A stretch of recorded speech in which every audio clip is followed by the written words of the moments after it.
Em nome de Patris, et Filii, et Spiritus Sancti. Amém. Estamos então na sexta-feira da 24ª semana depois de Pentecostes, celebrando Santa Elizabeth da Hungria. Notamos então essa imensa caridade, como é admirável. Veja, estamos no milênio, hein? Aliás, no alto milênio. É aí, de fato, nestes séculos, que a Igreja desponta maximamente como em todas as áreas, em toda a vida. E nos palácios, entre os reis e rainhas, assim como, claro, entre os pequenos e os pobres, Francisco, por exemplo, Domingos, enfim,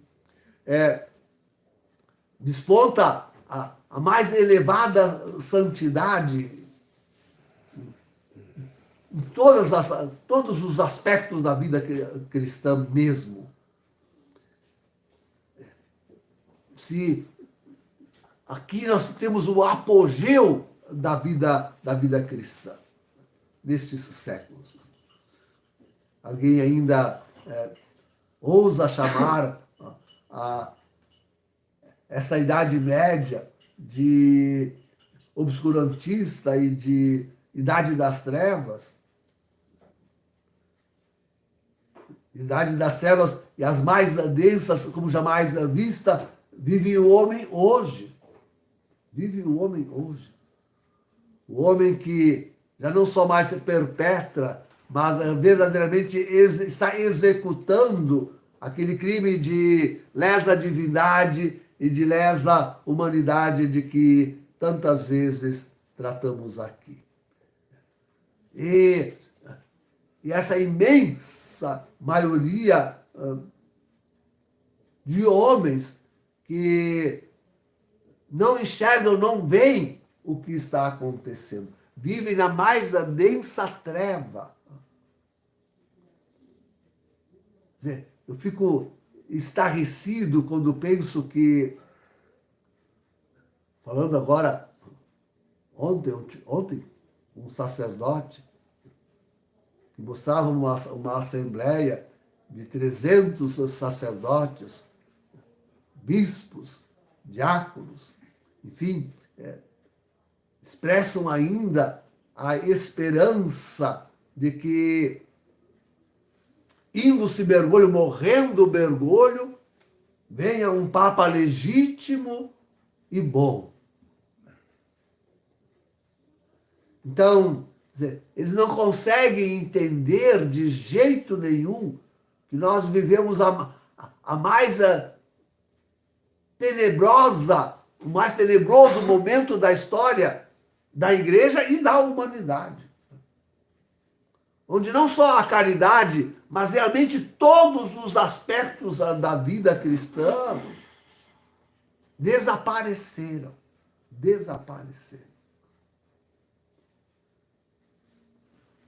Como esperar restauração da Igreja com este clero, com esses bispos? E não é só aqui no Brasil, é no mundo inteiro. Essa gente não tem mais a fé. Não acreditam na palavra de Deus. Se acreditassem na palavra de Deus, eles conseguiriam identificar nela o tempo que nós vivemos.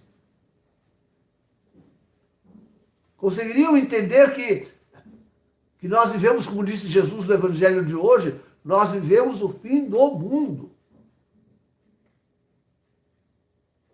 Mas isso tudo está tapado aos seus olhos. E eles continuam lá, destruindo ainda o que resta de igreja, destruindo o que resta de vida cristã no mundo. E sendo assim, ocasião para que mais e mais o mal possa operar, mais livremente ele possa executar os seus planos de maldade.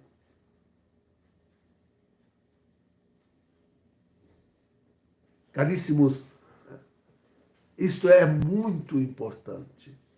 Compreendermos que esta igreja, esta humanidade, chegou a um ponto sem retorno. Não está nas nossas mãos.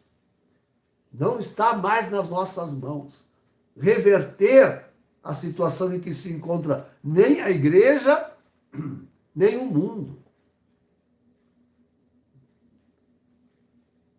Chegamos a um tal momento da história em que só a mão poderosa, forte de Deus pode fazer alguma coisa. Dou tranquilamente estes dois sinais de que isto é assim como estou dizendo. Isto é, não se trata de um projeto de destruição da igreja, mas de uma igreja já destruída. Tanto que esses mesmos padres são homens sem fé. Não creem na palavra de Deus, na realização da palavra de Deus. Não esperam o Senhor no seu retorno em glória e majestade, mas de jeito nenhum não esperam. A gente fala com eles dizem, não, daqui a 1000, daqui a 10.000 anos vai chegar o fim do mundo. Não pode. Porque aí neste ritmo, até nós que somos o pequeno resto, desapareceríamos. Tá lá a dificuldade, tá lá a perseguição, tá o abandono que nós mesmos vivemos. Então, é preciso entender isto, que a chama da igreja é a fé. E se esta fé foi apagada, não há como reacendê-la, senão, não da nossa parte de jeito nenhum, senão da parte de Deus. Outro sinal que gosto de repisar é o do plano de destruição da humanidade que está sendo executado. Trata-se de extermínio da humanidade. Porque o que restar, o que sobreviver de todas as ações maléficas que eles estão executando, já não ser, o que restar disso tudo já não serão mais humanos. Eles já estão modificando o próprio ser humano. É um transhumanismo, já não há mais humano ali. Mas isso é solução final. Isso é acabar com a criação de Deus. Eles se desculpam com a criação, com o planeta. Mas isso é justamente acabar com a criação de Deus. Ir ao extermínio da humanidade. Não há depois. Se os homens de igreja conseguirem destruir totalmente a igreja, se os líderes deste mundo conseguirem exterminar com a humanidade, mas que depois pode haver? Não há mais depois. Deus precisa intervir, e intervir definitivamente, decididamente. E isto é que nós chamamos o fim do mundo. O reino de Jesus, que vem em glória e majestade. Não há outro esperar, não há outro esperar, senão somente isso. Morrer-se mergulho, as escrituras nos dizem que ele não morrerá. Morrer-se mergulho, o seu sucessor, bom, quando eles dizem que então viria um sucessor legítimo, eles estão dizendo que mergulho não é legítimo, ó. Mas isso eles nem notam. O padre em questão chegou a me dizer isso. Não, aí vai vir um papa legítimo. Quer dizer que ele está dizendo que o mergulho não é legítimo.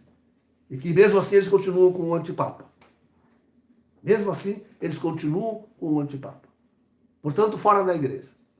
Mas não enxergam essas coisas. Não enxergam. Nem o que eles dizem, eles não entendem. Não sabem o que dizem.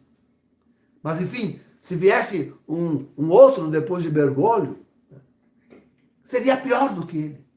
É possível? Porque escolhido por ele, porque formado por ele, porque desta contra a igreja. Porque desta contra a igreja. Não haverá outro depois. Bento XVI foi o último Papa. Estamos em sede vacante. Francisco é um usurpador. E aquilo que diz nas Sagradas Escrituras a respeito do falso profeta, de Apocalipse 13, vai lhe acontecer. Descerá com os outros dois da tríade demoníaca, isto é, com Lúcifer e com o anticristo, descerá ele ao lago de fogo, em corpo e alma, durante os 3 dias de trevas. Assim, simplesmente assim. Não haverá um outro depois. Não haverá. Não haverá. Queridos, é preciso a gente entender isto, aceitar as Escrituras e ver que a idade das trevas é agora. Tentar ainda, por um pouco que seja, banhar-se daquela luz da fé que a igreja ostentou ao esplendor do mundo neste tempo desses grandes santos que nós celebramos. Em nome do Pai, do Filho e do Espírito Santo.